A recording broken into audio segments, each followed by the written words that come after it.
Hello guys, এটি হচ্ছে মেহেরপুর কুষ্টিয়া মহাসড়ক, যেটি 4 লেনের কাজ চলছে। দর্শক, একটু দেখানোর চেষ্টা করছি আপনাদের, এটি কুয়াশাচ্ছন্ন একটি রাস্তা নাকি ধুলোবালি উঠছে রাস্তায়, এটা আসলে বোঝা মুশকিল। সর্বোপরি যে কী বিভৎস অবস্থা এবং জনমনের যে কী ভোগান্তি, এই রাস্তাটিতে আসলেই আসলে বোঝা যায়। দেখেন কি পরিমাণ, সামনে কিছু দেখতেই পাচ্ছি না, মনে হচ্ছে যে প্রচুর কুয়াশা এবং মানে মেঘাচ্ছন্ন একটা পরিবেশ মনে হচ্ছে, কিন্তু আসলেই না। আসলে হচ্ছে এই রাস্তাটিতে যানবাহন চলাচলের কারণে প্রচুর পরিমাণ ধুলাবালি উঠতেছে, যেটি দেখার কেউ নেই। দেখেন কি অবস্থা, সামনের দিকে কোনো গাড়ি ঘোড়া আসছে কি না এটা দেখা তো মুশকিলই। আর কি ধুলাবালি উঠতেছে, যাতে প্রতিদিন এই ধুলাবালি উঠতে থাকলে প্রতিদিন শত শত রোগী শ্বাসকষ্ট নিয়ে হসপিটালে ভর্তি হবে বলে আমি মনে করি।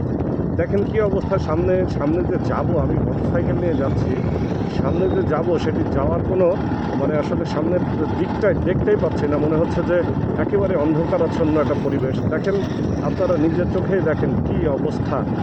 এটা সারাদিন যে এইভাবে চলমান আছে, এটা একটু পানি টানি না দিয়ে যে কি ভোগান্তির শিকার করাচ্ছেন এই ঠিকাদারি প্রতিষ্ঠান, আসলে বলার কোনো ভাষা নেই।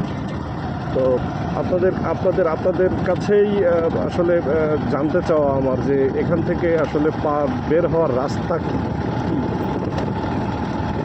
একটু গাড়ি ঘোড়া আসলেই কী অবস্থা, দেখেন মোটরসাইকেল চালকদের কী অবস্থা, পাখি ভ্যান আর ভ্রমণ চালকদের কী অবস্থা।